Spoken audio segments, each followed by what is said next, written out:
Welcome, all you pickleball champs. You are in 452 Advanced Doubles Game Film Analysis. Today we are going to be analyzing the PPA Championship match between Waters and Bright versus Smith and Kovalova, which occurred on August 6th, 2023. If this is your first time here, this series, or course as we call it, is designed for advanced players who want to get better and understand the game of pickleball at a much deeper level. If you are looking to improve your game, start playing pickleball tournaments, thinking of becoming a coach yourself, or simply want to stop losing and not understand why, this course is for you. This course is in-depth. It is game film analysis where we slow things down, pick professional play apart, and understand the mistakes which are holding people back from winning. Therefore, if this is what you have been looking for to take your enjoyment of pickleball to the next level, be sure to subscribe and hit that notification bell so that you don't miss any of our future course videos. I'm your professor. Class is in session. Okay, we're going to back this up really quick. And also, if this is your first time, I want to bring it here so that we can look at exactly who is who. Okay, going from the top left to the right, Waters is in orange on the top left. Bright is also in orange, white visor on the right. If on our lower right, white with a red, I'll say belt, that is Kovalova. And Smith is impacting the ball with the long braided ponytail right there on your screen. So now we've gone over who is who, and let's get into this first point. Kovalova serves to Waters. I'll be going over everyone's names quite often. Looks like just a nice drop here going to Bright. And Bright just catches the tape going out. So just a error there, nothing really forced. Let's move on to the next point as we get a little bit more into this match. Okay. Kovalova serving there for us. Okay, let's back this one up. I think we're going to learn a lot on this point. This is a great one. Okay, nice return, not that deep. So Smith decides to take that opportunity to go for a runaround forehand, literally driving herself off the court. Look how much space is now available on this court as she drives this ball to Waters, who easily, unfortunately, it goes to her forehand, and she doesn't just block it, she powers it back. And so basically from this point, the point is over. Now, Kovalova does something great here where she sees it, gets ready and gets low, not ready enough. And the one thing that I'm going to draw this out here for us. Your teammate went all the way over here. Look where Kovalova's feet are and her position on the court. It is not a good spot. And so that's the one thing, is you do have to be with your dance partner. If your dance partner moves this way, you also need to move that way. And so for this, if we're now going to be guarding the court correctly, I need Kovalova right here, because the line, I'm going to change colors here. The line of this ball, this is most of the angle that she's going to be able to take, getting it on a drive. Once again, she is not dropping this ball. She didn't run around it to drop it. And so this is where 80-90% of the balls are going to go because of her angle. Most of them are going to be getting by Waters, and therefore let's now erase this and let's look at Waters. Where is her most likely place of hitting it? This is her most likely impact of the ball, okay?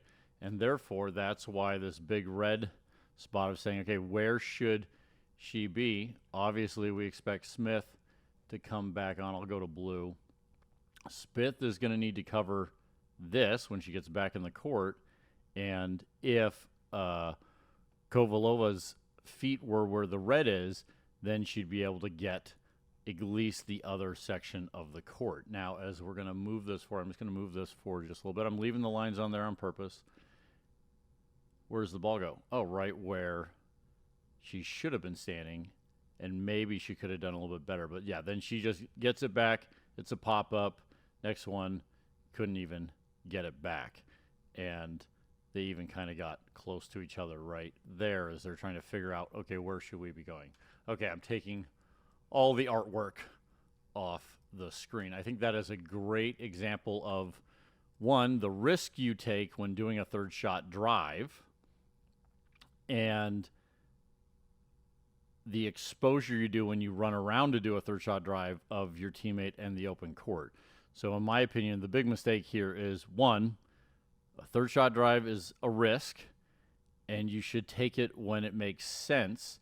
And I'm not going to go into it because we have a lot of points to go into, but if you are right-handed, I can tell you pretty much real quickly here, this zone, if you're right-handed, is basically the red dead zone. If the ball bounces there, you should not be driving that ball if you're going to run around it. 99% of the time, you should not be driving that ball with a forehand if you're right-handed. And we'll get into maybe this game, or it's obviously we've done it in other videos in detail of why and where you should do third shot drives and the like. Okay, that we learned a lot from that point. Let's move on to the next one. Waters is up to serve. Let's take a look.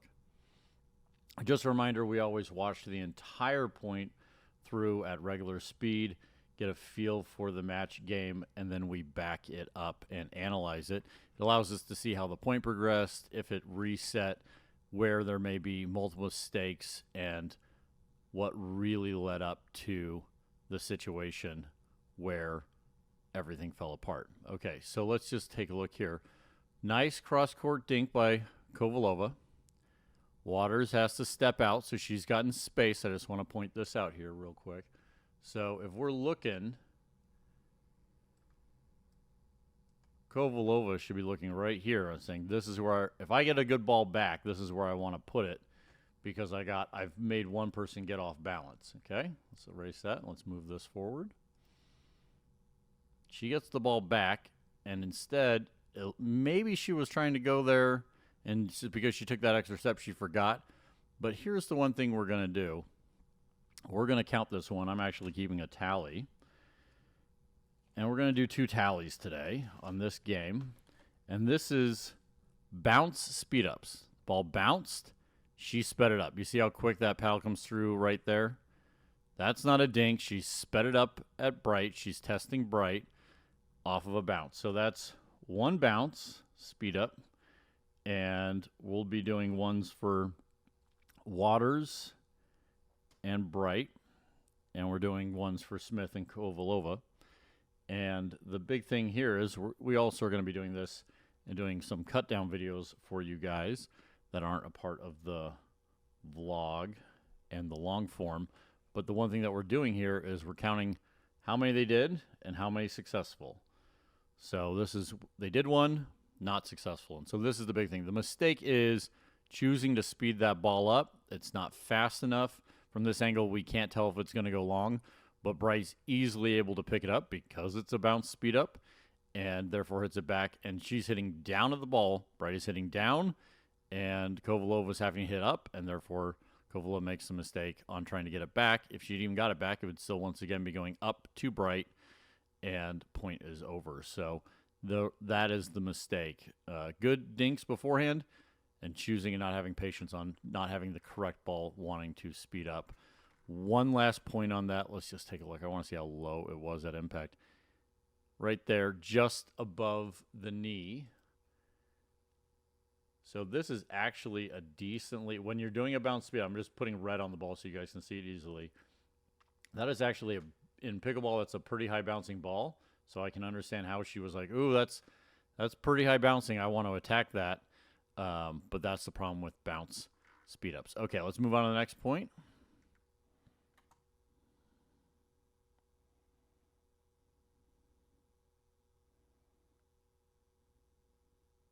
Okay, let's back that up. Okay, Waters serves.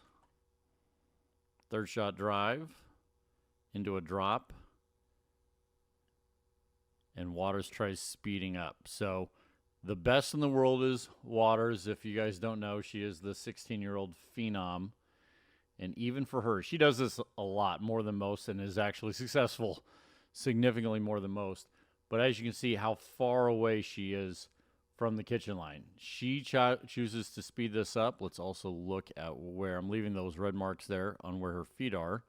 There's the impact on the ball. So it is mid-waist height. Most people are going to choose to speed that ball up. Okay? So it was not a very good, kind of dink pushback. But what it did say is, says, hey, I'm going to make you make a decision. That's what Smith is doing, saying, hey, you're going to let this bounce. You're going to hit a volley. You're going to try resetting it, or you're going to hit it power. And because of that, the person who gets the bad part of it is Waters by it hitting the net and has so much force that it bounced out. So a little unlucky there, but those are just the stats that occur over time when you're choosing to speed up when you're not at the kitchen line. Those mistakes occur. So right there, the big mistake is getting suckered in, making the decision to speed up when you haven't moved up. And also, like, just look at this. This is where your opponent is when they're hitting this ball. Look at it, look at it. And I'm letting it go all the way to where she's impacting. Okay, I'm going to point it out. I'm going to use yellow right here. Look at all this space over here. So if Bright could have slowed it down a little bit and said, okay, where I want to go, she could have just put any ball over here, wouldn't have even had to hit it that hard.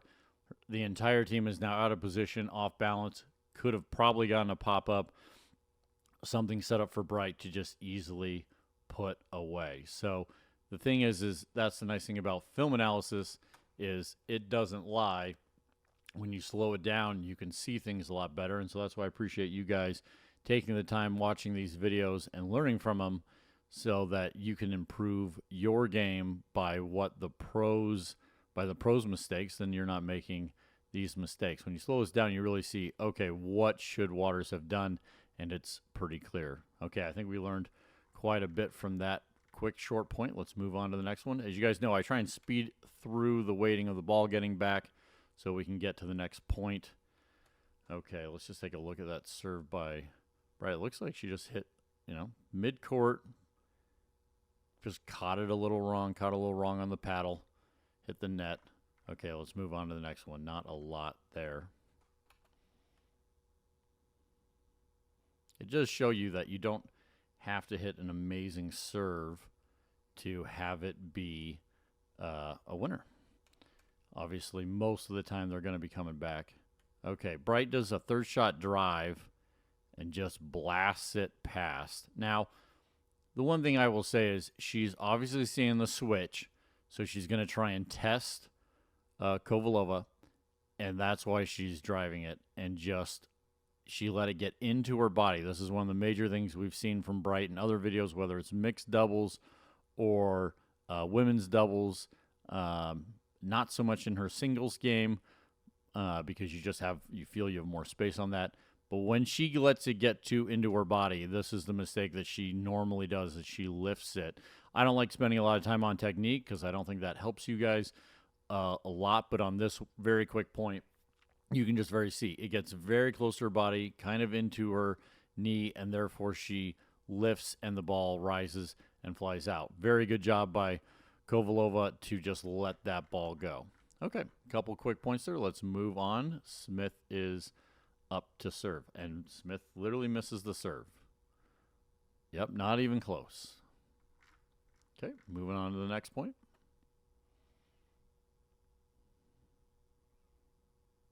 Man, these ladies are coming out firing. Not a lot of third shot drops. Everyone's going to test everybody today, at least in this first match. If it goes, someone's got to win 3, so normally in the later ones, they'll probably slow it down a little bit. But right there, very good, almost a Shake and bake to herself. Nice drive. Forehand put away. Let's take a look at this. I think Bright is late getting up and getting her feet set. Now, it's a really good low drive.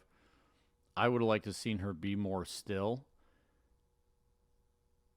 She knows it's coming. Okay, let me just draw this in case you guys, we're looking at right here, we're looking at Bright's feet. So that is what we're going back and forth on this footage, and what I want you guys to be looking at is balls bouncing. Normally you want to be, if you're coming in quick, by the time the ball bounces, that's when you should be at the kitchen line. So you can see that she's late getting to the kitchen line. Therefore, 2 more steps, split step, ball is already in the air when it's coming to her, and that kind of creates this oomph dink back that pops the ball up. So let's back this on up and just see how she impacts this ball. She impacts the ball and is immediately running. And yeah, she just comes in a little slow. It's not as much urgency, not as quick, as she's kind of trying to see what the opponent's going to do, because as you watch, that's a pretty short return. And so I think she knows that it's coming. And so, yeah, the big mistake that I would say, the way to improve this isn't even like, well, hey, just hit better volleys. It's what do you do before that? And this, if she'd gotten this return deeper, made better contact. See how it's on the end of her paddle? So that's clearly why the ball doesn't carry as far. And so if she made better contact, got that ball further, and then didn't compound the mistake by not hustling to the net, kind of a 1-2 punch for her team on those 2 errors, just couldn't make it up. And point goes over to the Smith and Kovalova team. Okay, here we go. A nice little replay there. Okay, so I'm going to start this next point. Let's move on.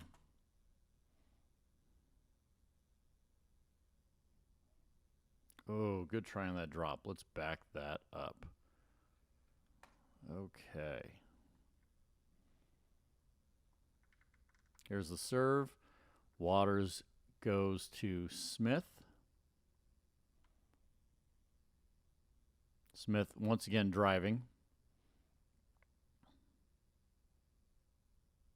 And then makes a very difficult attempt at a 5th shot drop and can't get it.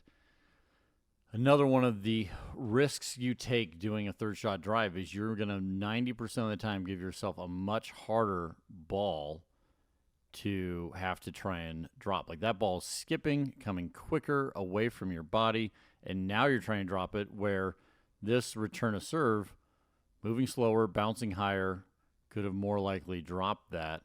And so I think one thing that Smith needs to realize against, maybe it's worked on other ladies, but against Waters and Bright, her 3rd shot drive, they're not just kind of getting back. If she's anywhere by the baseline, it's moving so slow to them. They're actually hitting it hard back, and she needs to rethink that strategy. She's making the game harder than it needs to be on herself. Okay, moving on to the next point.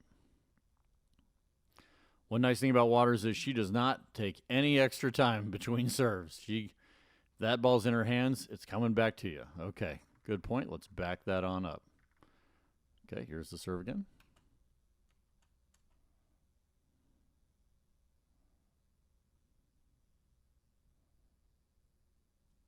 Good drop. Ooh, okay. Well, I'm going to count that as a bounce speed up at the kitchen. Let's see this. Oh, no, it didn't bounce for Bright. It was a pop-up by Kovalova. Yeah, okay. This happens a lot. You'll see a lot of amateurs, so I'm going to spend a little bit of extra time on it. This is a nice 3rd shot drop with spin coming from Waters. That is how you want to hit a 3rd shot drop. You do want to have top spin on it because it's going to help it drop in. But as you can all see, it does not land in the kitchen, and that is why you hit the third shot drop to the player that is coming up to the kitchen who's returning the serve, because you'll have more space. If, and I'm going to draw this out to make it very clear, if Waters, let's right here, had dropped it here, Smith could have easily volleyed that back, brought pressure. And so that's why placement of when you serve the ball, whether you're the server, so Smith served to here, I'm going to do this in colors, and the ball comes back. It's going to get a little messy here, guys. The third shot with our blue, the third shot you want to go here, 90% of the time, only time you're going to change that is if this person, whoever it is, men or women, doesn't matter, is not being honest, and they are, instead of where Smith is, they're standing here. If they are not holding you accountable to have to play this entire side of the court, and when I make this box, I'm going to redo that box. I apologize. That's not clear with where we're talking. This is where we're talking. Then you want to go to the other side. But when they aren't cheating, as I'll say, you 100% want to take that third shot drop. Even though it's going to the forehand, you want to be here because it gives you more space. You're going to miss them less often. And as you can see, when you're still going to someone's forehand, they can still make pretty obvious mistakes. Okay, so Kovalova's feet are not set at impact, not even close. She's running up, doesn't get to prepare at all, and takes this as a short hop into it and just pops it up for Bright. And basically after this mistake of not getting there and being ready, there's nothing she can do. She kind of compounds it by then, instead of trying to reset it, it's, oh, I'll speed it up. You're going to speed it up on me. I'm going to speed it up on you, and tries doing 2 speed ups while she's on the lower end of the teeter-totter, as we say. And so just in case you haven't heard that one before, what do we mean by teeter-totter? Bright, I'm not saying this is exact, but Bright's hitting the ball here and getting to hit the ball down lower to Kovalova. And Kovalova is having to hit the ball from low and having to hit it up. And now that is very unclear because of the camera angle here, and we haven't been switching much to the mid camera. But so I'll draw it like this, as just down here.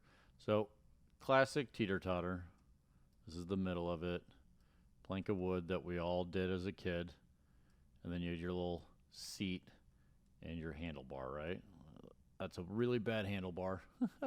I'll do the other seat in blue, where you sat in your safety handlebar. Such a safe toy that we all played with as a kids. Okay, so that's level. Right now, because of the way the ball is getting hit, because of the pop-up, let's watch this. I'm just going to move it, and we're going to redraw that. As you can see, pop-up comes. Right here's impact. So how high is that ball at impact, right? That ball is just above the knee for Kovalova. And when that ball, I'm going to leave that line there so that we have it as a mark. The ball comes back over and is kind of almost at the waist, it looks like, for, look, see, like the knee's way down here, and that's, at skirt level at impact. Okay, let's move it a couple more frames forward. And then once again back down, and she's hitting it, I would say, kind of at that same skirt height level, but it's coming down. Okay, so now let's draw out our good old teeter-totter. Okay, so once again, I'm going to put a K over here, and I'm going to put a B over here for Bright. And so the way this is going is Bright is up on the teeter-totter. I'll move my K down. And Kovalova is impacting here. So she's having to hit up on the ball. The ball is grabbed the wrong one. The ball is traveling up to Bright, and it's traveling back down to Kovalova. And so that's the big issue. And so when someone is hitting down at you, in those situations, sometimes you just hitting the ball, you're doing whatever you can to get it back. But what you actually want to do, you want to reset it. You want to be a human sponge, be the human sponge, keep the point going. You are on the defense. So right here, after Kovalova hits this ball, she should just realize, my new nickname is Human Sponge, and I'm just going to take anything Bright can have, and I'm just going to reset it. But unfortunately, she doesn't. Therefore, she makes the error and loses that point. Okay, moving forward to the next one.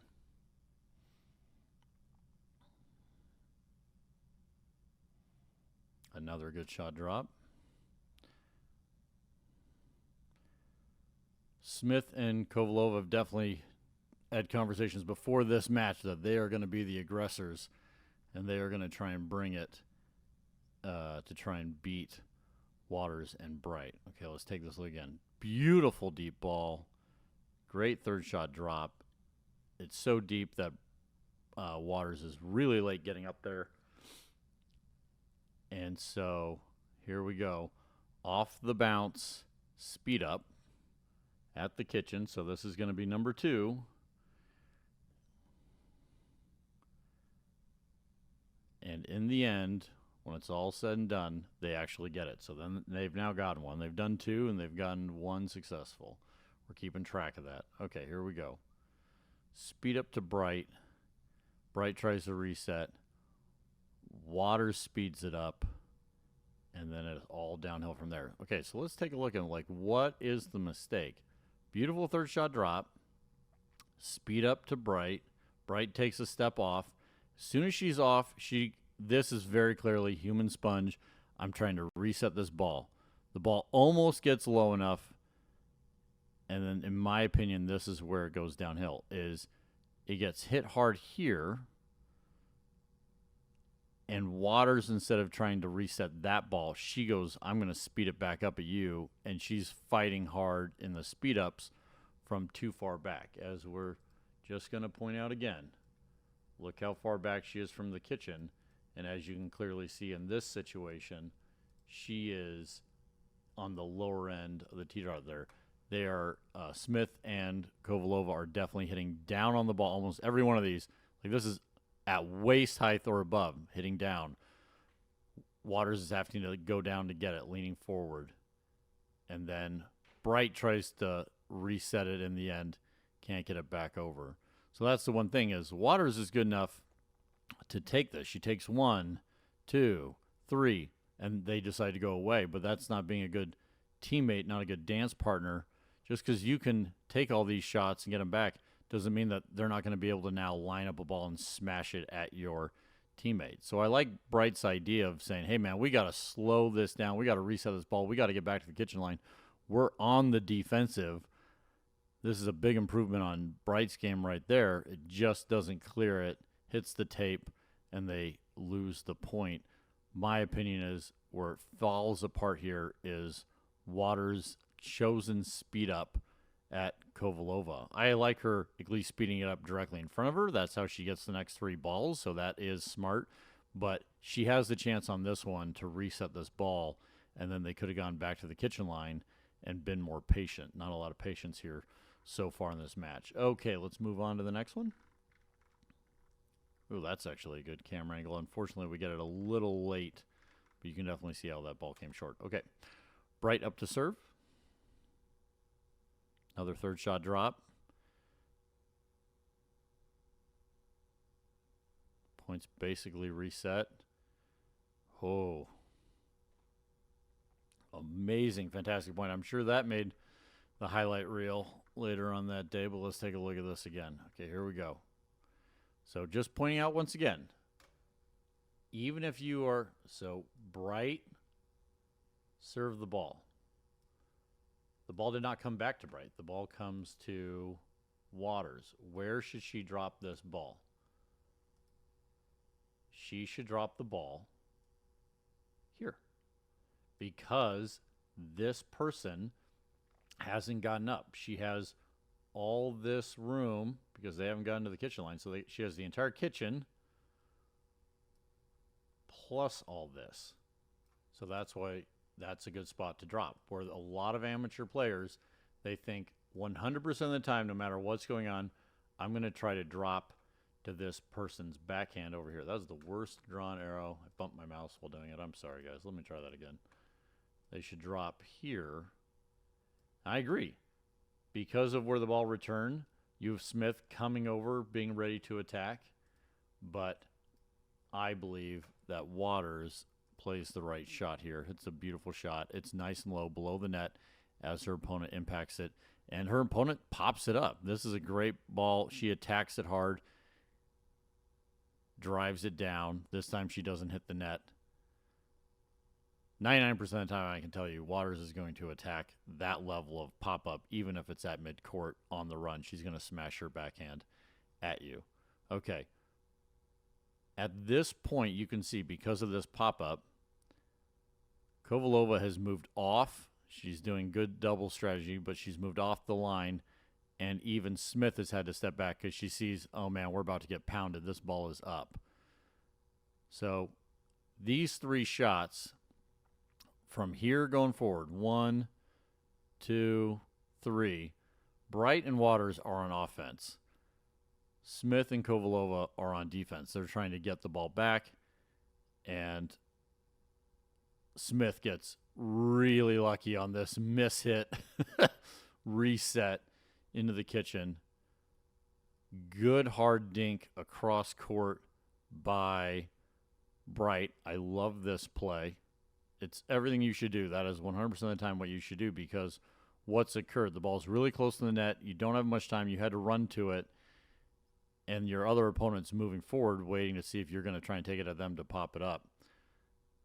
And then everybody shifts the way they should because of how far it's gone. Unfortunately, here is, once again, the pop-up. So this is what loses them, in my opinion. The point is right here. We're going to show this again. I think a lot of people would miss this. They'd say, oh, well, so-and-so came over too far, didn't hit this back closely enough, whatever. It's right here. It's this check, short hop, let the ball get behind you, dink. Okay? Bright had a great shot. I'm not saying that she didn't hit a great shot, but we're going to look a little more closely at this. So I'm just going to mark a couple things. Here's her leg. The ball is right here. Okay? We're going to move back a couple so we can see this in frame. Okay? So here she goes. Ball comes. She decides about here that I'm going to let this ball bounce. The ball bounces, and then she short hops it. So the ball's way behind her body when she's impacting this. And as we've seen already just in these few points, she does this shot quite often. What she needs to do is choose earlier, move further, and catch the ball and keep it more in front of her body so she stops doing these short hop pop-up dinks. And if she's going to do a short hop pop-off dink, she has almost done it exclusively. I'm leaving that red on there so we keep having the mark of where she impacts the ball. But she keeps sending them this way, which they're keeping a pop-up. If you're going to do a short hop and you're going to take the energy of the ball, which is only going to go vertical, then you need to send it this way so that there's more room for it to come back down before they're able to get it on the kitchen line. So one is the technique is an issue, and her decision to keep doing that shot is an issue, and she's a great player, but that is something that's really not working. But two, the mental error of going forward with it every time is just giving it into Waters to be able to speed it back up at you. So the mistake in this point is right here. And so she basically had two pop-ups in this point to lose it. I'm going to back it up for the first one. So she pops that ball up. They luckily survived that one. And then she pops it up again. And this time, Waters goes hard, and they can't survive that. So, okay. We analyzed that point in depth. I think we learned a lot from that one. Let's move on to the next one. Bright's up to serve. Let's move this a little quicker forward. As you can see, he doesn't serve quite as fast as Waters. Okay, I really like this point. A lot of stuff to see. Okay, so Bright has now run way off the court. And her teammate, Waters, is watching but has not moved over here. So either they've worked on this, they just know, hey, if you're running around your forehand, and once again, we talked about this, if you are a right-handed player, I'm drawing the box right here. This is for the box over here. And the ball, we're going to back this frame up so we can see where the ball bounced. And the ball bounces. It bounces right in that box. I know that it's kind of blocked by Kovalova. But if the ball bounces in that box and you're running around it, do not speed up that ball. Drop that ball. Okay? And as we've talked about, she's dropping it to the person who received the serve to give her more space and more time to have a bigger window of where she can hit that ball. So she goes cross court. I'm going to erase my box here. I think we all got the point of that. Do not speed up that ball.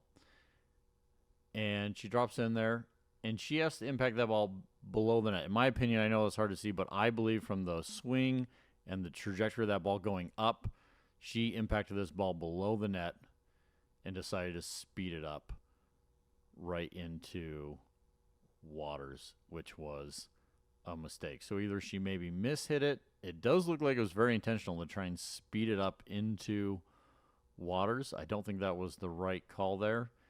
And Waters doesn't, takes a lot off of it, goes 100% into spin, and just puts it back. And she believes the ball is going to go out, but with that amount of spin, clearly in. So the mistake is, once again, I wish we had the side camera angle on this, but going here and deciding to try and speed up a ball that is below the net at impact, you can never hit it as hard as you think you're hitting it because you're having to put enough spin on the ball for it to get back down, or the other team will just hit it out. I don't believe that that ball was going to go long when Smith impacted it. Yeah, it's just a really slow ball going at Waters, and she can decide to do whatever she wants to do with it, and makes a great shot. So tough one right there. Mental errors losing you points. Okay, here's a better camera angle on it. Let's see. Oh, yeah, we have just enough to be able to see it. So, yeah, clearly hits the ball, impacts the ball below the net. Ball has to immediately rise to get back over it, and therefore that ball is moving really slow, and so that's the decision. Okay, so I'm going to use this as a great example because we had some comments in some of our videos regarding like the red, green zone. So your knee down is the red light, as people say, green light balls, yellow light balls, green light balls, all those. And then from your shoulder down, most of the time, that is a yellow ball. Now, you can still speed up a yellow ball, but you're taking a risk, right? So this whole area of impact is yellow. And as you can see, for most people, how they stand, that means it's basically at net level or slightly above. And then, unfortunately for our system, I have to use blue instead of green. But anything up here, green ball, you're hitting directly down on that ball. And so the ball can go at max speed because you're hitting it down. You're not going to miss the court. With the yellow balls, when you are having to hit up on them, so we're impacting the ball right here, and that ball has to come up, over, and back down into a court that's obviously not as big as a tennis court, you can't get as much power on that ball, and therefore when it goes over your opponent, it is moving slower. And so that's why we say you can do it, but you're taking a risk. And when you take a risk, sometimes it works out, sometimes it doesn't. And right.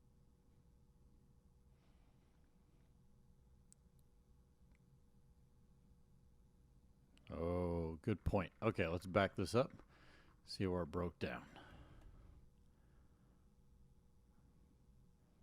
Good, decent return. Third shot drive comes across really high and not hard. And then it's off to the races. So once again, the thing I'd like to point out is for most people now, Annalie Waters, as I said, the phenom best in the game. The difference in power between her forehand and backhand is a great example because she is probably one of the most powerful backhands on the PPA Tour.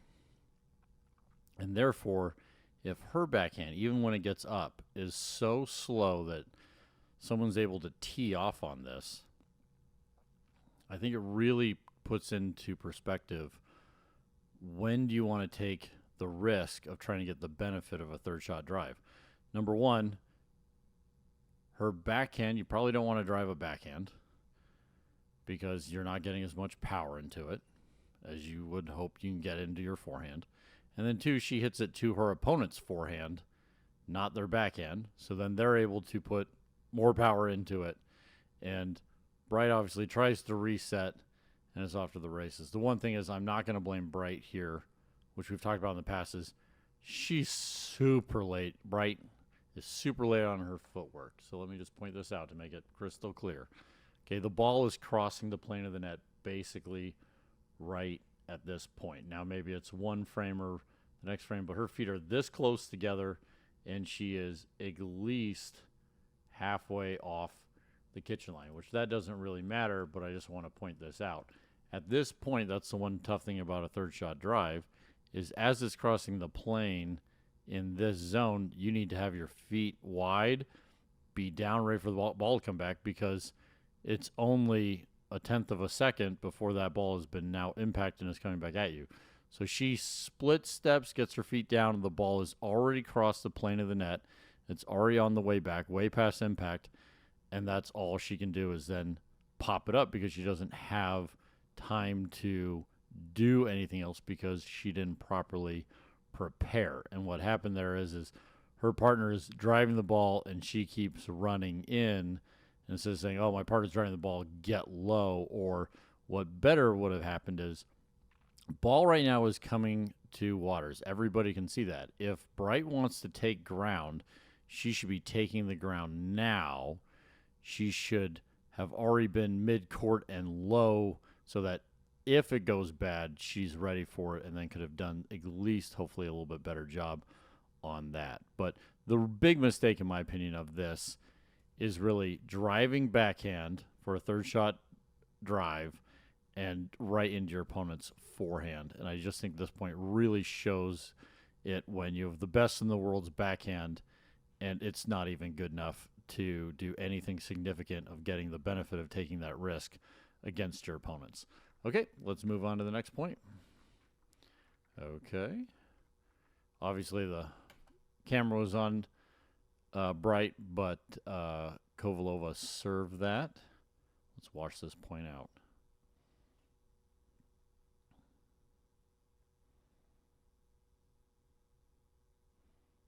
Oh, a good offensive lob there. I like that. Let's take a point. I bet we'll probably, I'm just going to go for it a little bit more, see if we can get the other camera angle. And they're not going to give us the other camera angle, so I'm going to move it back. Here we go. Yeah, like they really kind of didn't give great camera angles on this for us to see where that ball bounced. I can't. It's off of that frame and it's post that frame. So I was wondering how deep that bounce was. So let's back this up and go all the way through this. I'm just going to start this off from the serve. Good third shot drop. Two good resets.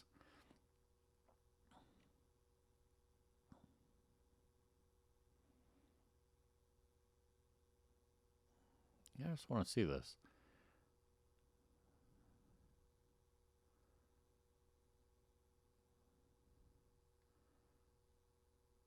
Okay, so let's discuss this. We're going to be talking about blocker workhorse, okay?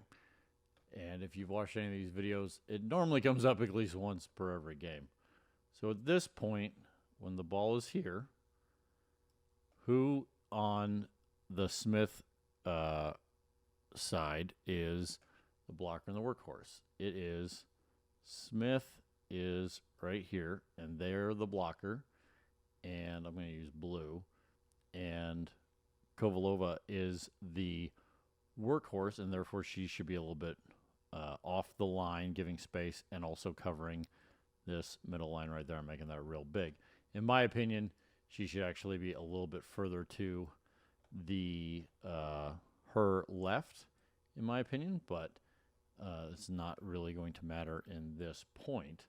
So when Bright makes this decision to hit this ball cross court, even though she's cross court middle, you can see where that ball has gone and where its impact. What does that mean? That means, as we know, that Waters is now the blocker, and I'm going to do blue. Bright is the workhorse. Problem is Bright hasn't gone back. Where should Bright be? Bright should be about here. And if you watch Waters and Ben Johns, she is very, very good about this. She literally hits the ball, steps back, gives Ben space, then comes back, goes back, comes back, goes back. And that's the footwork of being a great world-class player. But in this scenario, when I'm going to leave those marked there just so we know where she is, where she should have been, and you can see the one great thing that I love about this is I'm going to back this up.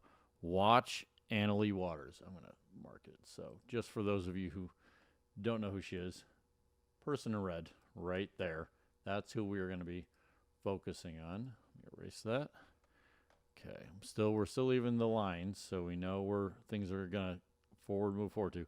Watch her as Annalie Waters goes and gets her feet set and gets low and literally hot. Like she is, I'm going to block this ball. If this ball gets sped up, she sees it going to the forehand. She is ready for this speed up. That's all she's focusing on. So what is her job? Is she's leaning forward on the balls of her feet. She knows what her job is. And her job, I'm going to just erase this red. We're going to use yellow. Her job is to guard this. That is her job. Anything also that comes over here, that's her job. So if it comes quick from here, this direction, she's got it. Okay? Let's clear this up, make sure it's perfectly clear. I'm going to have to erase these, unfortunately. So what does that mean? That means Bright's job has to cover everything here, here, back. You can't really see it, but everything, if there was a lob behind Waters, that is all Bright. And so that exact scenario happens where Kovalova lobs the ball. And in my opinion, she sees that Bright is not positioned correctly. So she goes, cool, I'm going to do it. I'm going to put it right over in the middle of the two of them so they both run. Now, Bright gets it, at least tries to get it, and doesn't hit a very good shot, partially because I don't think she was in position, and she didn't immediately move when she should have. Watch how late she is. They're almost in sync. It's like, who's going to get it? And I think if Bright had reacted faster, Annalie Waters wouldn't have tried for it so hard and kind of gotten in her way. I'm not saying that they collided. I'm just saying you can see how she kind of was like, hey, trying to hit this ball. Yeah. And if, I know I erased my earlier marks, but I'm going to put them back. So this is where she is. This is where she should have been. And that 2.5, 3 feet, as we play this out, how much closer to that ball would she have been if she had had that distance? It's, I think she would have maybe even taken it out of the air or easily gotten back before that ball bounced. And if she'd been there, then Waters wouldn't have been running in her way. So from this camera angle, I can tell you Waters, knowing that she's the blocker and didn't feel the need to, hey, my teammate's not doing their job, she would have started here, right? This is where she was. She would have dropped. That's wrong. I appreciate the fix on that. But she would have just dropped right here, gone back to mid-court. I'm going to use blue. and would have been basically there. It's kind of the net's kind of in the way, but she would be right here in the middle. I'm going to draw it right here. So she'd be kind of on this line right in the middle, let her teammate hit another drop back, and then they would be ready for either an attack, and they'd work their way back up to the net. But unfortunately, complete breakdown, in my opinion, is it's Bright's incorrect position led to Smith and Kovalova being able to attack with an attack lob, forcing the team back, and then they couldn't even hit a drop shot even into the court back, which is at their level kind of surprising. So I think that they saw the bad position and decided to attack on it. Well, that was a good point. Hopefully you guys learned a lot from that. Let's move on to the next one. Lots of third shot drives this match. Let's back that up. Her head gets right in the way. We have no idea if it was in or out. We're just going to have to trust the call. To me, it looks like they called it in. So let's back this point all the way up. Here we go again. Third shot drive. Good volley return back. They make progress. This is a good kind of reset dink right there. But Bright goes hard at it. Okay, so the mistake, in my opinion, is this. I'm going to back this up. Okay, so good serve, good deep return. So you're here. Chooses to drive. Let's look at this. We've had this earlier. From this ball, look at this giant hole, okay? It's not pretty because Smith keeps driving that and making it hard on her team to score points. So let's see exactly where the ball is going to get hit. Right along those two lines. Okay. So then her teammate, who wants to make progress, wants to move up, split steps, gets down, gets the ball. Nice drop, fifth shot drop. Bright easily feels that she has space because the team's so far back, so she's going to go hard cross court to make them struggle as much as possible. Another 7-shot drop, and then a reset dink. Bright comes hard with the forehand. And so the breakdown, this is the mistake, in my opinion. That ball is a yellow ball. I think you can all clearly see that her impact is below shoulder height, so she's taking a risk hitting that ball. And if that ball had been, she'd impacted the ball here, she would have won the point. She also probably, if she had impacted the ball at this level, easy to go here, right? But because it starts to drop down and you're worried about getting it up and having it too high, you start taking more angle on it, right? So she takes it hard angle. And what has she done right here? She is attacked. So I'm going to do it in red so it really burns it in. She attacks cross court. Okay, let's look at what a triangle is. I'm going to do this in 3 different colors so it's very easy to see. There's our triangle, right? This is actually one of the better times we've had the camera angle to really show this off. So what's the farthest distance in this triangle? It's definitely the red line. So if you guys remember from this maybe 7th grade, standard distance, like this is a 3, that's 3 inches. This is 4 inches, and this is 5 inches right here. And I don't remember what that's called. It's been too many years for me. But clearly this is the longest distance. And so with that increase in distance and the velocity of how a pickleball slows down, even though Bright hit this hard, it's having to travel further, and the exponential drop-off of the ball speed allows her opponent to not only block it, but directionally block it exactly where she wants and get it in. And unfortunately, with it coming so quick, Waters thought it was hopefully going to go long, and it doesn't. So the breakdown is the attacking cross court. If you're going to do this kind of forehand attack, you want to go straight at your opponent. If you can't hit the ball straight at your opponent or to their side to make them move.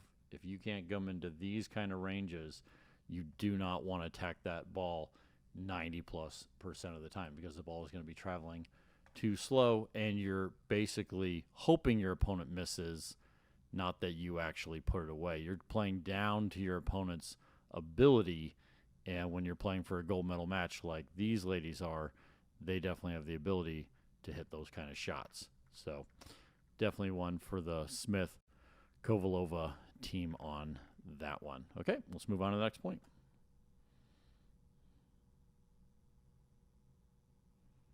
Okay, we'll back that up real quick here. Just want to see anything. Once again, third shot drive. She went around a little bit. Oh, she just impacts it on the tip of the paddle. Just a miss hit. Catches the tape. Wasn't overly spinned.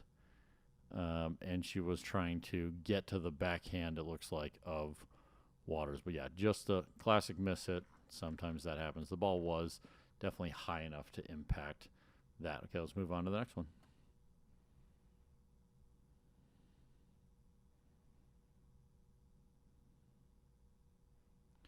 Ooh, that was a pretty big pop-up. So Smith is definitely not interested in slowing much of anything down. But she does do a third shot drop there. And when it comes over, she's ready to go. And as we can see, let's see how low that ball is. So you, just to make it clear, I'm going to draw here. Here's her knee. Here's kind of her waist. And obviously impacting the ball well below the net, and decides to drive this ball. Now, she attacks straight on, but I'm pretty sure that ball would have even sailed out given how she impacts and hits it. There's no chance. So it's either Bright could have gotten out of the way or just smash it. And Bright, once again, attacks cross court, which I'm not that big of a fan of, but given the fact that she's impacting the ball at shoulder height right there, and she just gets to smash it down, there's almost nothing your opponent's going to be able to do to really stop that. And so the big mistake here is choosing to speed up this ball. That is a major mistake. It's not going on our counter for bounce speed-ups because she doesn't let it bounce. She does take it out of the air, but that's a sucker ball, and I don't even know if that's much of a sucker ball. Hard to tell on this angle, but that ball is so low, she should not do that. They're working their way up to the net. That's the thing. She's working her way up to the net. Now, did she get there? Like this, she's really about 2.5, 3 feet off right here, and then jumps towards it and speeds it up. So my opinion is like, if she was playing the drilling game 21, which we have a video on, this wouldn't even count that she made it to the kitchen line to get a point. It's just there's two mistakes, footwork and then that. And so everything from a coaching perspective is, hey, dink that ball back. You guys made it up to the kitchen, great job, but that's not a ball you should be attacking. One, because of the height of the ball. Two, you were still in a defensive position until you jumped forward because you hadn't gotten to the kitchen line. Your teammates at midcourt, you weren't even to the kitchen line yet, and you're choosing to attack. Hard to go from defense to neutral all the way to offense in one stroke. It normally doesn't work out too well. Okay, let's move on to the next one.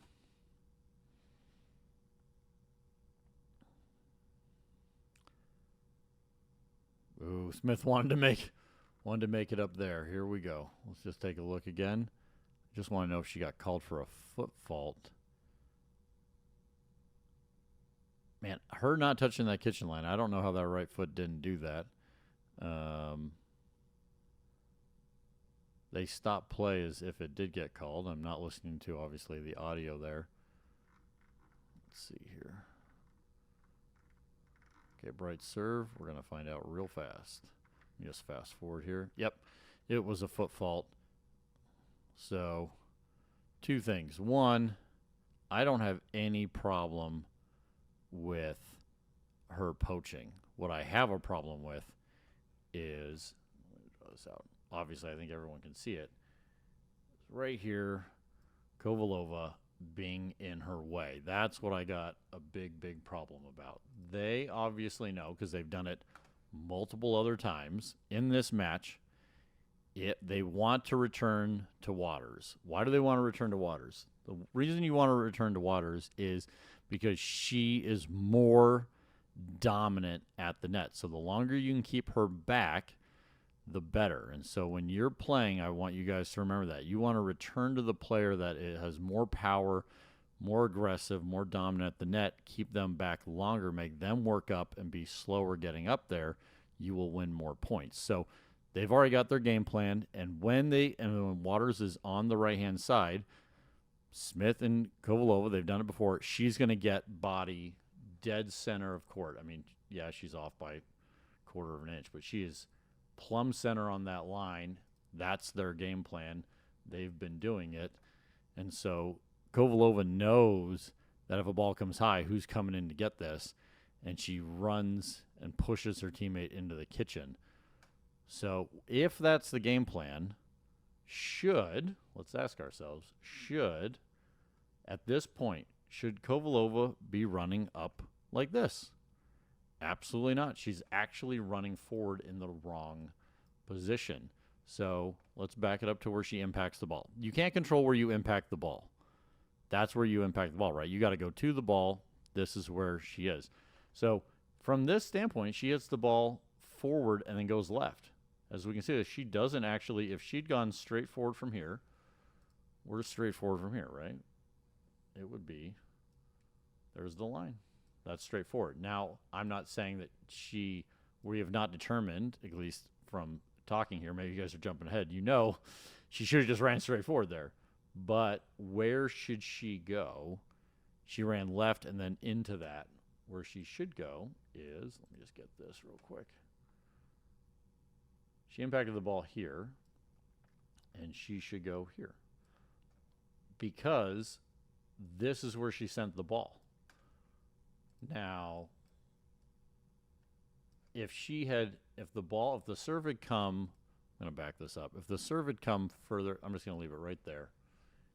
If the ball, instead of being here, had impacted here, and she had to come over here, and she impacts the ball, right? Like right around here. And the ball still went here. This is the thing. It doesn't matter if she's here, here, or here. It matters. The thing that matters is, let's erase this to make it crystal clear for everybody. It doesn't matter where she's impacting the ball in this one. It matters where she sends the ball. So if she sends the ball here, see how the angle of where the ball coming from doesn't matter? It matters where she sent the ball. So let's move forward now. She sends the ball right there. We're going to stop it. Okay. She needs to run to here. This is her spot. Her paddle, I'm going to do it in blue. You just want your paddle covering that. From arm reach fully out. You guys are going to see my amazing drawing skills here. We're going to draw the greatest stick person. I always do this. So if we have a stick person with their arm straight out with a paddle, there's my paddle. I know it's bad. That's your spot. Greatest stick person ever right there. That's where she should be going to. And I'm going to leave my stick person on there. And if she'd run there, we're good. Now the other question is, well, how far up should she run? Once again, blocker workhorse mentality based on where she put the ball. She doesn't want to get in her teammate's way. Best person to watch on this and where their positioning is Collins Johns with Ben Johns. You're going to stop 90% of the time right here. Why are you going to stop 2 feet off the kitchen line? I thought all the coaches told you to get to the kitchen line. Just rush up there and get to the kitchen line. Well, if you're going to the right-hand side, what you don't want to do is overrun it, because you're most likely going, if they hit a third shot drop, the ball is going to come and bounce. Therefore, you want to stop here, get that bounce, put it up there, because once again, you're helping your teammate, and you're based off of their foot right here is where you need to be, because you're the workhorse. You got to be looking for lobs. You got to be looking for everything. And so I know this was a very short point. We spent a lot of time working on it, but short point or not, getting in your teammate's way is a very, very voidable mistake. And Kovalova really knows that she messed up on that one and just basically gave the other team an easy point. So looks like they're talking about it, but let's move on to the next point.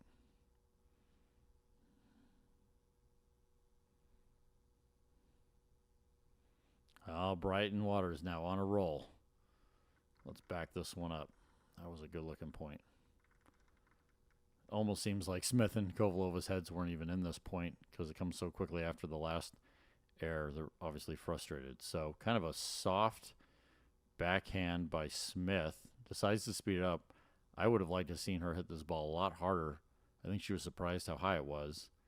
Right to Bright's backhand. I think they may also be surprised that Bright and Waters didn't switch on this. That Bright's on the other side. Yeah, just everything. Nothing getting the ball down. Nothing getting it soft enough on either reset, and just playing right into Bright. But I think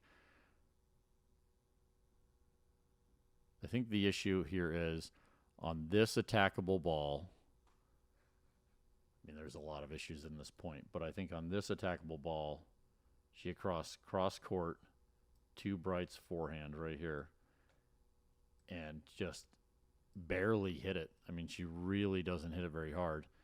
I would normally say this is not good for Bright to be speeding it up mid-court, but she moves in so well. In my opinion, Smith and Kovalova both had opportunities on this to put it away, given the position by Bright, but Bright's just bringing the energy. Here's what I'm going to show you on how bad the energy looks like for Kovalova after that last point. Right here, you're in the middle of a game. Look at Kovalova's legs. Dead straight, standing up, literally out of the point watching. If she's going to stand like that, I'm just letting you know, I can't see it quite, but I'm pretty sure there's an available seat just to go over here, sit and watch the match, because you're not playing in it. And that's one of the issues why after her opponent or teammate speeds it up here, she's not ready and lets this ball get completely into her body. Now she gets down. Look how, I'm down and ready now. Well, guess what? That's too late. You were standing up passively right here just watching what's going on, and therefore you're late coming in. Once again, I'm not a big fan with both of them dead even on the kitchen line here. It's not the most advantageous for their setup of letting Smith go to work. What Kovalova is doing is she's really blocking her teammate's ability to help her and start putting away points. Okay, let's move on to the next one.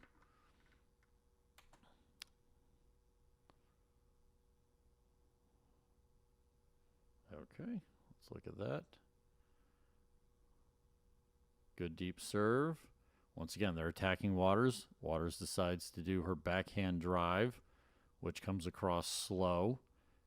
And Kovalova can just attack with her forehand.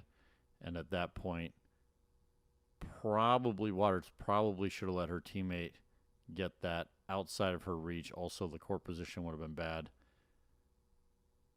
In my opinion, Bright was a little late again on her footwork, but was going to be more ready than in previous points. So the mistake really comes down to Waters' error of taking not her ball, taking someone else's ball. But it really is set up by, once again, driving with the backhand to your opponent's forehand and not realizing how slow that ball is going to be. It's not going to affect her at all, and she's just getting to tee off on it. And from there, it's a cascading set of errors to lose the point. Okay, let's move on to the next one. Okay, Waters' turn to serve.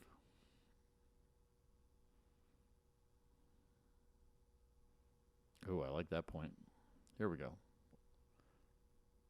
Nice deep serve. Pretty shallow return. But Waters makes the decision, even with this return, it's a nice high ball. I can easily drop it. This really shows the error in footwork. Okay, this is a great drop. There are some people out there that when they're learning pickleball, they think that they have to get drops that bounce in the kitchen for it to be a good drop. Absolutely not. All you're looking for is your opponent to have to impact the ball below the net. If for those of you who can't see it because the ball's pretty small, the ball is literally right here. I'm going to draw it in yellow. It's right there on the side of her body. This is right at or after impact. So the ball is well below that net. If we had the other camera angle, we would see that this ball comes up. As we see how high it comes up, it goes from below the net all the way to the waist of Bright as she's coming up to the kitchen line. That ball being that high, Bright decides to attack the ball, but Smith is easily ready because where is Bright at impact? Okay, this is where Bright is when the ball's coming to her. She loves to do split steps post impact of ball. So she jumps to hit it. And even there, she's staying on that same yellow line. She's now not moving forward at all. That's why I still have that line there for you guys so you can see that. So there's no more forward progress. So she's in the defensive position, and she's choosing to speed up in the defensive, which easily allows the opponent, Smith, to then put the next shot super low, put it away on her. And this all occurs because Bright wants to skip being in the defensive position, go from defense to neutral and offense, all with one shot. And let's just draw this out just so it's clear. Once again, you're taking a risk, but the risk only compounds. These are yellow balls. Speeding this up, you're taking a risk, right? And that risk gets a lot worse than when your opponent can do this. And so if the ball had been above Bright's shoulder, if the ball had been up here for her to attack, let's move this forward. Just going to show you. If the ball had been up here when she hits it, she would be hitting straight down on it. And even though she's a couple feet off, I'd say, hey, go for it. Be aggressive. Take that ball. Hit straight down. Get it at your opponent's feet. And you're probably going to win that point. And so she takes the risk, and it horribly pays off. And so in my opinion, her teammate, Waters, hits a good drop. Get your feet set. The ball is across the plane of the net. Her feet should be set here. If Bright's feet were set at this point and she was ready, she wouldn't feel so rushed when this ball comes back quick and her body weight's all falling forward into it. And so if she was ready here, she wouldn't be rushed. Then she would easily reset that ball or dink it, drop it into the kitchen, and then both her and Waters would be up at the kitchen line, and they'd be in the dinking game that they want where they're winning most of the points. Okay, moving on to the next one. Sorry. I'm just going to back that up. We're going to play that fresh from the serve so that you guys can watch it. Man, Smith and Kovalova having a lot of communication issues on this first game. I think it's really affecting Smith's mental ability to power through it. Okay, I'm just going to back this. So clearly Kovalova wants to run around to her forehand and take this ball and then realizes, why am I running around to my forehand? Okay. This is one thing. You'll see a lot of pros do this. It's a big thing I disagree with. Serving from here in doubles. Okay? It just doesn't make any sense because all you are is getting really close to you and your partner, right? So if there's not that much benefit of trying to eke this ball, she's very clearly trying to hit the ball into the backhand of Bright. Like, you see how soft she hits this ball and how much she's trying to just always have Bright have to take it for a backhand. Like, at this level, Bright can hit backhand. She's hit millions of backhands with her tennis career and now with pickleball. Like, you're not going to get an ace off of getting it to her backhand. So that doesn't make a lot of sense. So in my opinion, starting off, like I tell all of my students, you want to be in doubles. You're here to here is your box that you want to serve from, and you're serving cross court. And if you hit it here, it's their backhand. Here, you're going into their body better, which actually is harder for most people. And then you're going to hit a bunch of balls to their forehand, which is fine. But this, if you're over here, what does that do? That opens up this entire area. This is now Smith's forehand.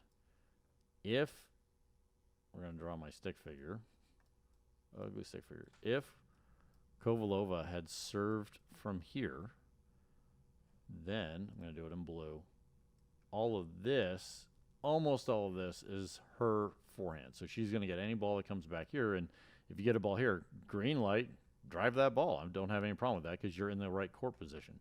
All the yellow is forehand for Smith, and then this is, or a little less than that, but essentially that is Smith's backhand.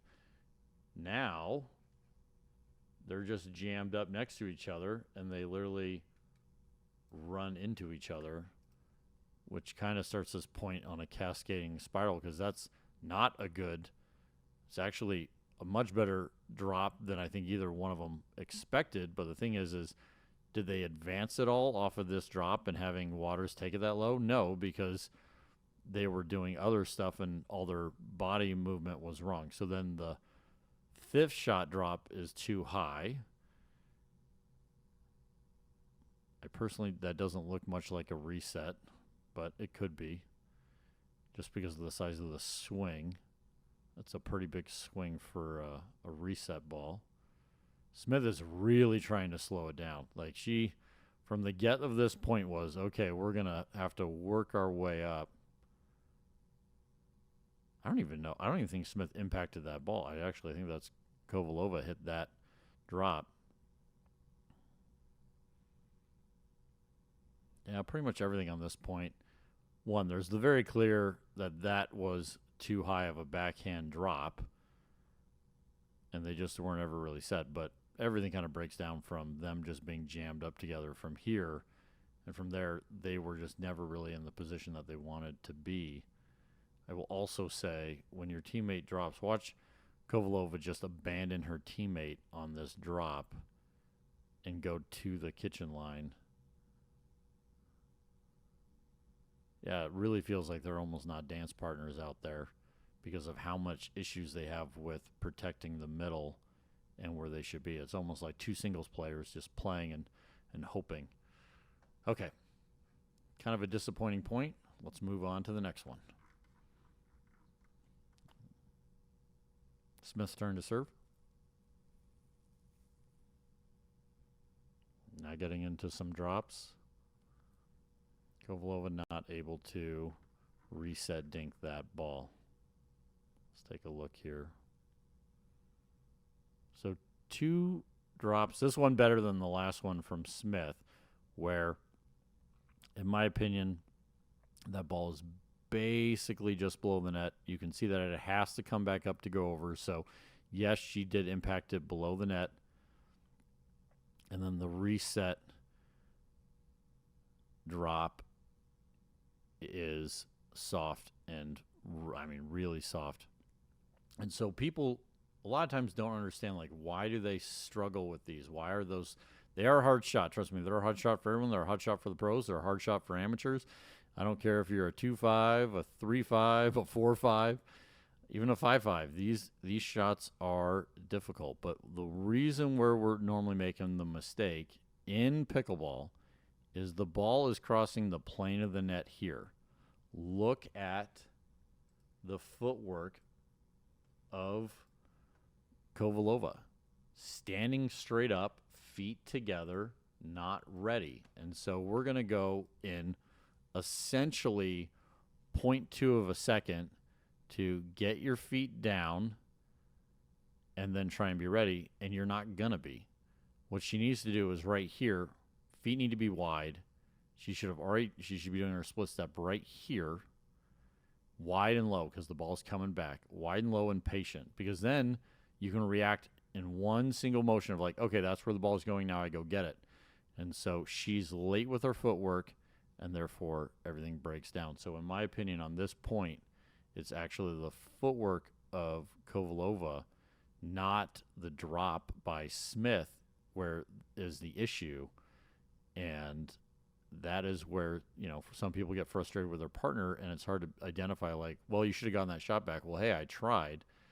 The actual frustration comes in right here where she's standing straight up and not ready to be participating in this game correctly and is not prepared to then make the right decisions. Okay, let's move on to the next one. I really like to try and stress for people how important footwork is and when you actually need to prepare in pickleball. Okay, kind of a quick point there. Looks like just a third shot drop that didn't make it over the net. Yep, went for the third shot drop and just Waters missed it. Let's move on to the next point.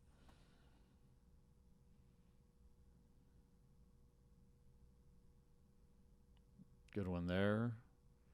Bright on the offense. Okay, let's take a look back. We've already talked about this earlier today on the serve, the return, who's Bright or Waters going to go after? The person who is running back up to the net, which is Smith. Smith runs up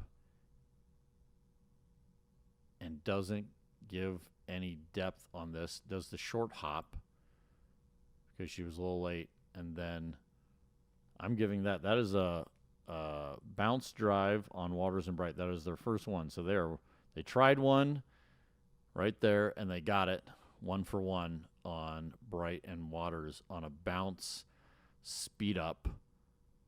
And I believe, in my opinion, that was the right time to take it because your opponent was having to get their feet ready. Like, Bright can see that she's nowhere near ready to take it, so she's just trying to get the ball back at her as quickly as possible because she's not set. Obviously a risk, but a good time to take that. So what should Smith have done on this ball? Either A,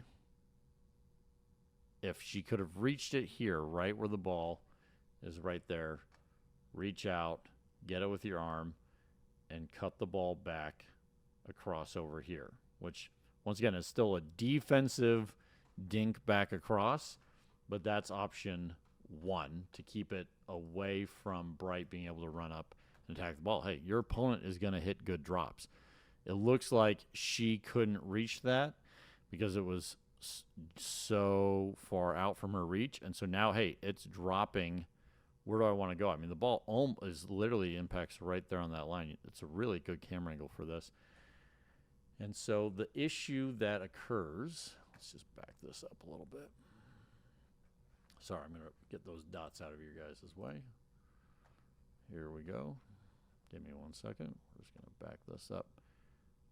She needs to step. At this point, she needs to drop this left foot, this left leg, back at a 45-degree angle. She's got to get that leg out of her way. And if that leg had gone out of her way, then she could have swung her. I'm going to leave that line. I'll take this one off. Then she could have swung the paddle actually back. But as you can see, her leg is blocking her hand. Her right arm can't get through that leg. So if her leg was out of the way, she could have taken it and hit a good dink and not been so off balance. And if she'd let it, she'd gone back at a 45-degree angle and probably even shuffle stepped, then she gives herself more time because the ball's going to bounce, it's going to rise, it's going to slow down, and she can make a better decision of where to put that ball, and it wouldn't be going back across so quickly. And so I'm just going to play this through because I really want you guys to see the run up and how that affects everything. So she's running up and steps in, and she's leaning forward. And if she'd gotten there either quicker so that she can then take a step back. So it's better to, when your guys are playing, I'm just going to put this line on here. It's better to stop here if that's as far as you can get so that you're ready in case you need to go backwards, than to get this extra 2 feet but then not be ready in case you need your body to go backwards, and that's what it is. It's you need to be able to step and go backwards if need be, and she's not ready, and she goes just straight left, which is the unfortunate thing on there. So really, obviously, Kovalova didn't touch the ball in this one, so it's nothing that she did. This is 100% on Smith, and that's just the case. Let's move on to the next point. These ladies are working really hard, battling against a very good team, and they're obviously trying.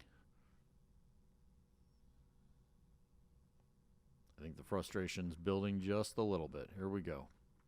Okay, it is Waters' turn to serve. Waters has definitely got in a rhythm of like, hey, we don't got to drive these ladies. Let's just start dropping and start winning some points. So she does a beautiful third shot drop. She does a fifth shot drop. And Smith cuts it across court. That's a nice shot. Makes Bright move back. See how Bright moves back, trying to keep this ball in front of her as much as possible. Not letting that get anywhere near her back leg so that she can put topspin on it. And because she gets that nice topspin on it, when impacted by Kovalova, the ball drops down instead of going up and hits the top of the tape and goes down on their side. I also don't like that Kovalova went at this ball and tried to do cross-court attack on it. And I think she thought she was impacting that ball higher. That ball is high, but it is definitely below the shoulder. I think this is the best example of where I try and explain to people why we talk so much about wherever your shoulder's at is the actual point of where the yellow line ends. And like we say, you can attack those balls, but you're taking a risk. It's not a green ball. Unless you can hit straight down on it and have it be going straight across and not have to rise at all, it's not a green ball. And as you guys can see, she needed that ball to go up just slightly to get back over that net, and it doesn't, and therefore they lose this point.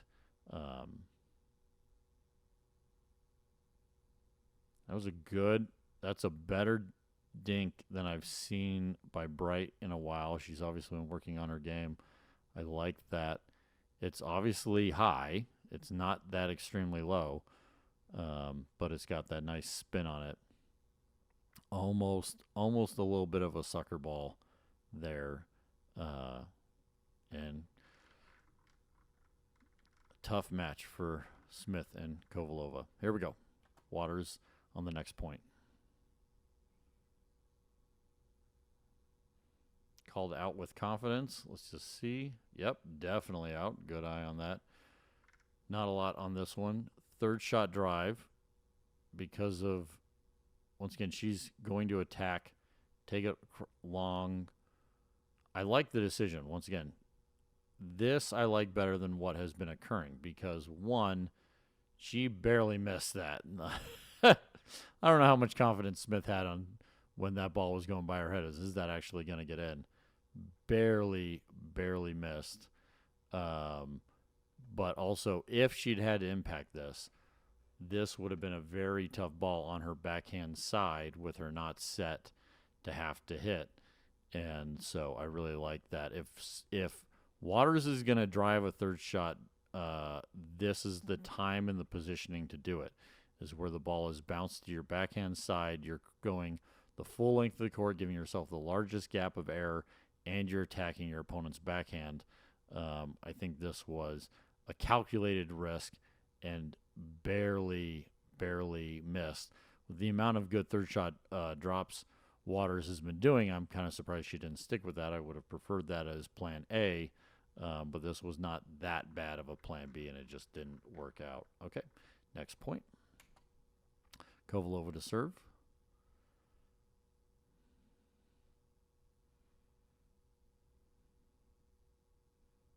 Getting into a nice dink battle. Went for the Ernie. I'm not exactly sure if that one went in or not. I believe that did. Let's back this up, given the fact that they're sending the ball back over. Okay, it was... I just want to know if it was in or out first. Let me just zoom forward here. Nope, it was out because they're switching servers and didn't get the point. So let's back this up and now take a look at this again. Okay, serve from Kovalova. Third shot drop. So the one thing I'm just going to point out that is good here, what Waters does that a lot of other females don't, she's going to make you make a decision. She's going to make you earn your way up. So are you going to take it out of the air or are you going to let it bounce? Right here, that is how you want to be hitting the ball, whether it bounces or you take it out of the air. That's how you want it. You're hitting it at your opponent's feet as they are making their way up. And so this is a very hard shot by Smith. Very impressive. Way to keep that low. Way to get that drop into the kitchen and low. Look how far off it's pushed Bright off the kitchen line. Bright is now on the defensive. Smith is on the offensive, and she makes a good decision of going cross court with that dink, making Waters take a big step. The ball is definitely behind her. A lot of people will make this error on this shot of hitting that shot, and Waters hits a great shot and gets all the way back to continue the point. So Smith has done a great job of hitting, a great shot by herself, and then doing getting her opponent on the defensive and them having to hit two good shots back. So there is this, I disagree with this assumption of jumping this for the Ernie.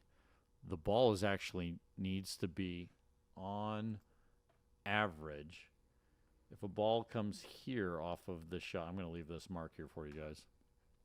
If Smith had hit the ball to the red, the most likely spot the ball is going to come to is the backhand Ernie side, which if she jumps it, it's her forehand. It's just human nature, human tendency.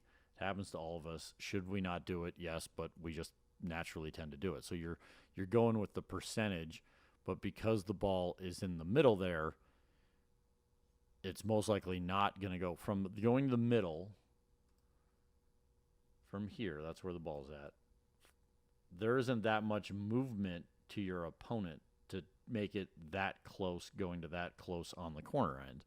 So more likely than not, Bright is not going to hit the ball to that corner because you get less of a benefit. It's more often than not, you're going to go to your opponent's backhand like she just did here, or she's going to take the ball cross court and go over here and get into that. And so jumping this, it looks cool, but the odds were very unlikely that she was going to get it, and definitely put her team a little bit more on the defensive there for a second because of it. And once Bright sees that she's got any kind of opponent on the defensive, she is the attack queen.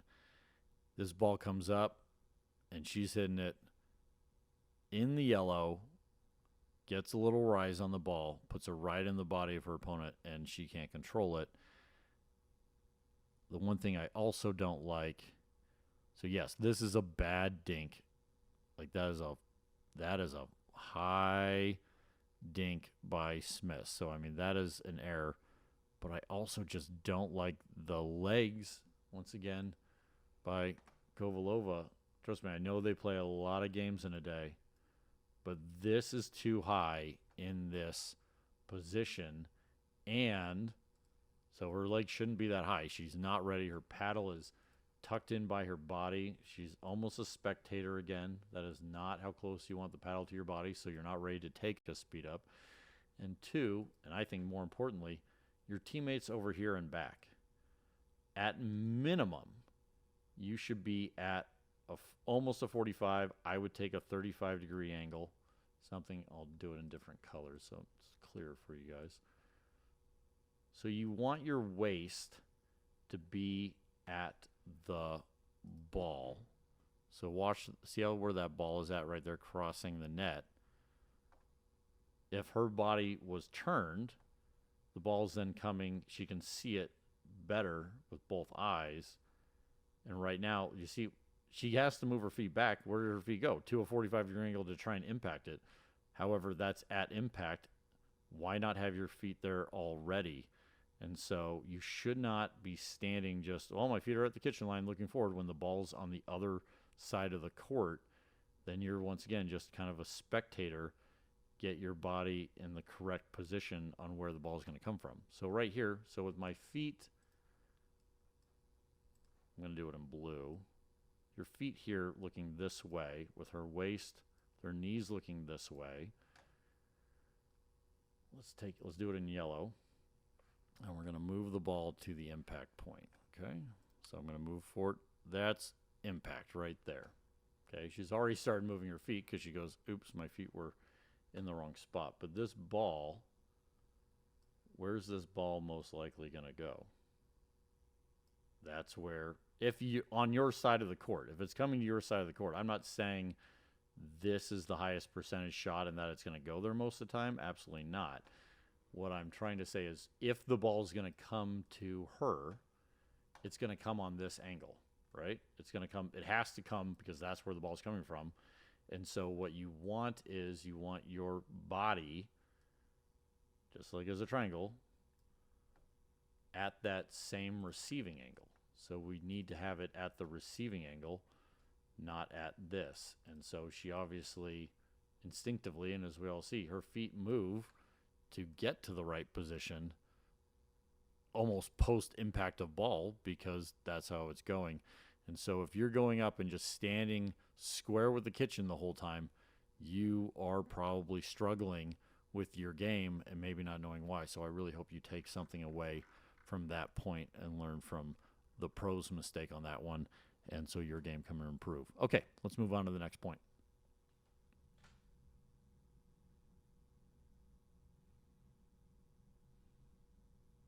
Smith really trying to get softer hands and get these balls down. Oh, there was another one. Drop, speed up, bounce, speed up. Waters goes for it, so they've now done 2, and they've only gotten 1, so they're at 50%. That ball sails way long. Good job by Kovalova to let it go long because 90+% of those, when it's that low and you're speeding up, they're not going to be able to get it back down. Even the great Waters can't do that and get enough spin on it. So let's back this up and just look at the whole thing and see what caused her to do that. In my opinion, it was a mental error to even attack that ball when it's that low. So got lucky on that drop. Bright's going to bring it back to the backhand of Smith. Cross courts to the middle backhand. This is a shot that not enough people are doing in their amateur level games. Is most people take this ball and they try and go all the way across. I'm just going to draw it out. They would take this ball from here and they try and go to the forehand and just go back and forth here. And they're like, I don't know why I'm doing this. It's just back and forth, back and forth.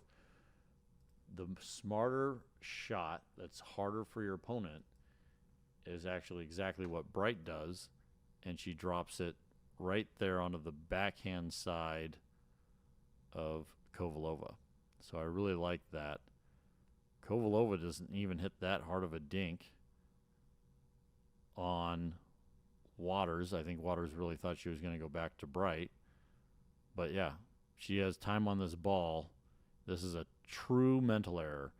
Nothing Smith or Kovalova really did in this point was then just, okay, we're just getting warmed up and playing, and something fires in Waters' head of, hey, I'm going to speed this ball up. That's just a mistake. As you can see, this ball is almost at her ankle when she's trying to speed it up, and she just makes the wrong decision here. So there we go. Let's move on to the next point. But I hope we all learned that is a ball we do not want to speed up. That is red zone, even for someone as good as Annalie Waters. A little change up off speed. Dink from Bright. Kind of threw off the other team. Let's go through this. Okay, third shot. Cross court drop.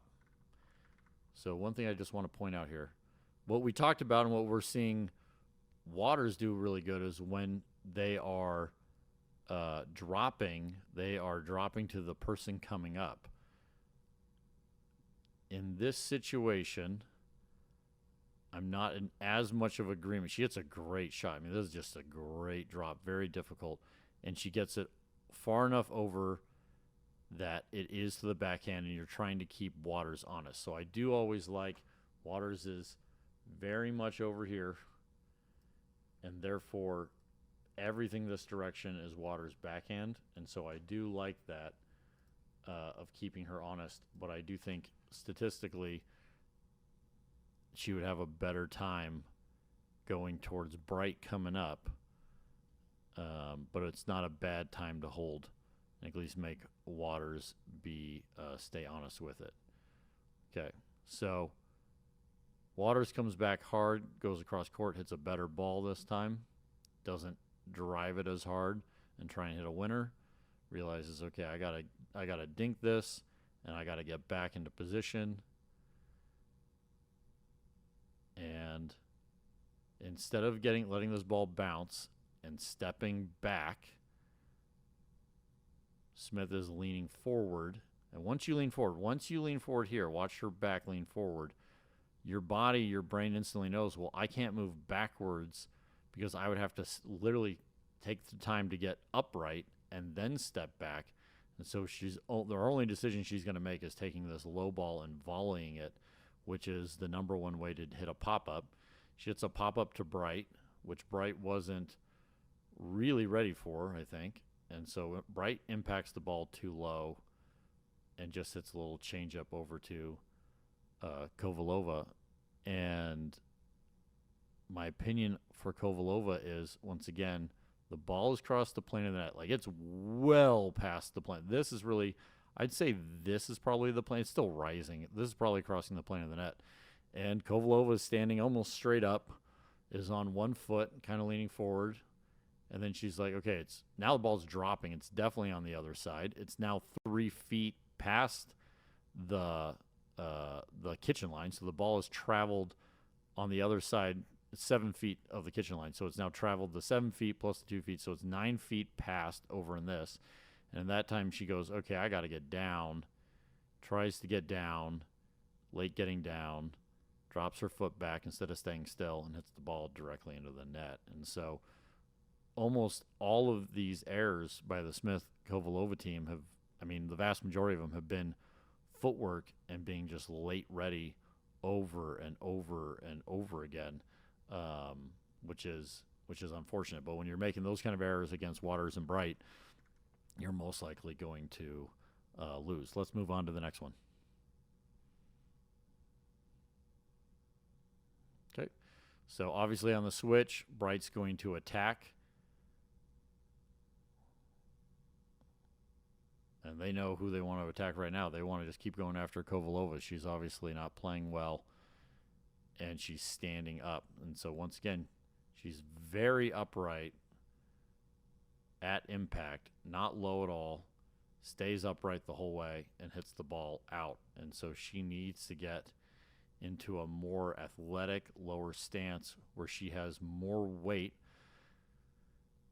to be able to drive that ball either harder or down better. This ball is not that low. I mean, she's impacting that at that red waist belt that she has on her outfit, which is kind of nice. It makes it a very plain, easy for us to see how high that ball is. So I'm not going to say that ball is at net level or maybe slightly above, and she just lets it come all the way into her body. Let's see here. All the way into her body instead of impacting that ball further out. Why does that happen? That happens when you don't have a counterweight of your butt to allow you to swing hard forward, and so you let the ball come closer to you. And so let me just draw this out. I'm going to have to draw this in like we're on a 2D plane this way, and for me to show this, I'm going to have to draw my beautiful stick figures this direction, okay? So the court is now this way. Here is our stick figure person, but they are like this, okay? So I just want you to see. So they're looking, these are their eyes. They're looking this way, and they have their paddle in their hand, okay? So we're going to redraw that beautiful stick figure in just 1 second. But what they need to be doing, and as my artistic ability is limited, they need to have their back as straight as possible. Normally you have a little bit of a curve on it, but your knee bend is where it really matters, because your knee gets your butt, or it's your butt right there, gets your butt back. Okay? And when you have this weight, what does that do? That moves your entire center of gravity. Instead of it being here, because you have the weight here in the back, your center of gravity now goes back to this point, which that allows your arm, just going to erase the yellow, that allows your arm to come out away from your body and therefore impact the ball out here, making impact here, instead of having it, if you're standing up straight, you're going to be impacting the ball here because of your center of gravity. And so that's what's really breaking down for Kovalova in this match, is her stance, and everything breaks down from that point, and therefore the ball gets into the wrong position, therefore your paddle, and then you start missing more. And so sometimes when you're asking yourself, man, some days I come out, I'm doing great, I'm hitting everything in, and then other days I come out and I'm missing, it's most likely the bend in your knees and your butt, how low your butt is in the sitting position, which is therefore affecting where the ball impact point is when you are playing, and everything cascades down from there. Okay, let's move on to the next point. And then Kovalova does it again. Easy ball, late on the run-up, impacts it, and lifts it right on out again because she is leaning too far forward. So last point in this game, let's just watch it all the way through one more time.